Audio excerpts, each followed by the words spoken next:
Hello friends, welcome to another video on Excel shortcut keys.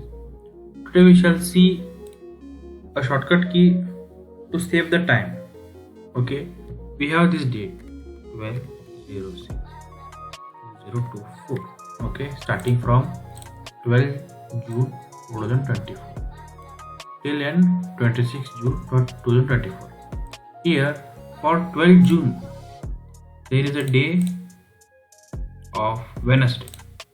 So what I do, I keep on typing Wednesday, Thursday, Friday, like this. It will take time. So there is a shortcut key is there. What you have to do is select the cell, press equal to, type text, click double click, it will ask value. This is the value, press comma, format text, double inverted comma, press 4 times T, double inverted comma, close the bracket, press enter. Automatically whatever the day was there on 12 June, it was Wednesday, it appears directly.